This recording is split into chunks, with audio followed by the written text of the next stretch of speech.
हल्द्वानी की घटना ने एक बार फिर भाजपा की विचारधारा और भाजपा की मानसिकता, खासकर सामाजिक मुद्दों पर सवालों के कटघरे में खड़ा कर दिया है। कांग्रेस अध्यक्ष श्री मल्लिकार्जुन खड़गे जी की सभा के बाद मैदान के शुद्धिकरण की खबर सामने आई है।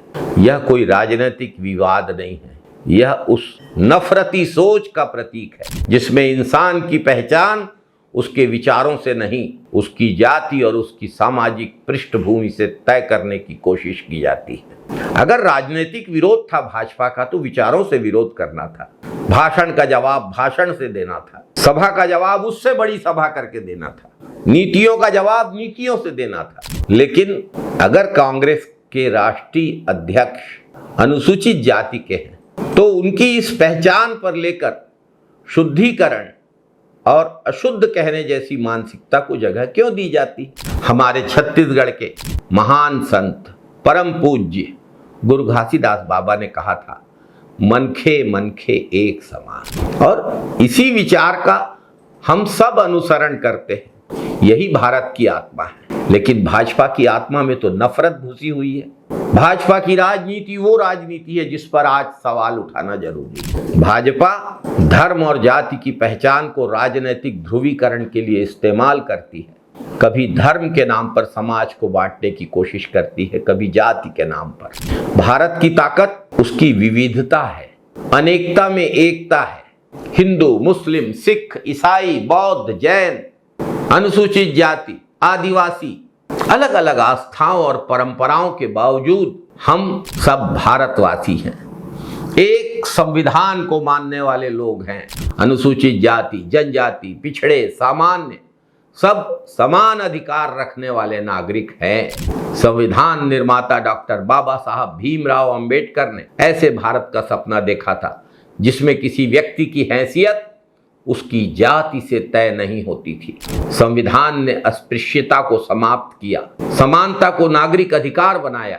और अगर ऐसे समय किसी अनुसूचित जाति के वरिष्ठ नेता के, राष्ट्रीय नेता के कार्यक्रम के बाद शुद्धिकरण जैसी निम्न स्तरीय बात सामने आती है तो यह पूरे देश के लिए, पूरे समाज के लिए, सबके लिए चिंता का विषय है। भाजपा को ऐसी सोच के बारे में अपने विचारों को स्पष्ट करना चाहिए। भाजपा कब खुले शब्दों में कहेगी कि किसी भी भारतीय को उसके जाति के कारण अपवित्र मानना संविधान और सामाजिक न्याय के खिलाफ है? भारत को ऐसी राजनीति चाहिए जो लोगों को जोड़े, तोड़े नहीं, जो सवाल रोजगार, महंगाई, शिक्षा, किसान, नौजवान और विकास पर करे, न कि नागरिकों को उनकी जाति और धर्म के खांचों में बांटकर वोटों की राजनीति करे। ये देश डॉक्टर बाबा साहब भीमराव अंबेडकर के संविधान से चलेगा। ये देश परम पूज्य गुरु घासीदास बाबा, सदगुरु कबीर साहब की शिक्षाओं पर चलेगा, महात्मा गांधी के विचारों से चलेगा,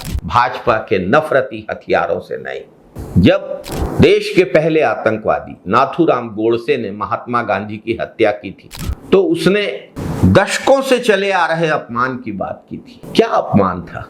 सांप्रदायिक विचारधारा गांधी जी के कौन से कार्यों से अपने आप को अपमानित महसूस करती थी?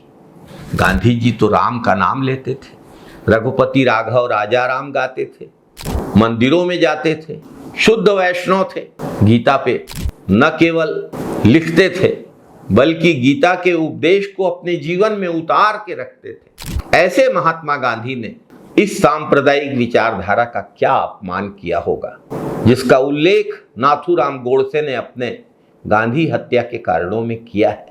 जब गांधी जी भारत आए थे और कांग्रेस का मुंबई में अधिवेशन था, गांधी जी वहां गए और गांधी जी ने अधिवेशन के आयोजकों से कहा कि मेरे योग्य कोई काम बताइए। आयोजकों ने कहा कि भाई आप अधिवेशन के समय आ जाना, अपने विचार व्यक्त करना। गांधी जी ने कहा नहीं, मैं व्यवस्था में सहयोग करना चाहता हूँ। आयोजकों ने पूछा कि आप क्या कर सकते हो? गांधी जी ने कहा मैं पाखाने साफ करने का काम करना चाहता हूँ। और गांधी जी ने वो किया, जिद करके किया। ब्रिटेन से वकालत की पढ़ाई करके लौटे एक भारतीय ने, एक कथित सवर्ण भारतीय ने पाखाने साफ करने का काम किया। यही तो नाथूराम गोडसे की विचारधारा को नागवार गुजरा था। गांधी की हत्या अंत नहीं थी।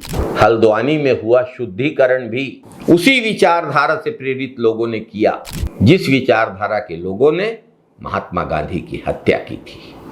वही नफरती विचारधारा है। ऊंच नीच पे विश्वास करने वाली, समानता के खिलाफ वही विचारधारा है। उन्हें धर्म से कोई लेना देना नहीं है। उनका मूल विश्वास इस जात पात और ऊंच नीच में है। जय हिंद साथियों, वंदे मातरम साथियों।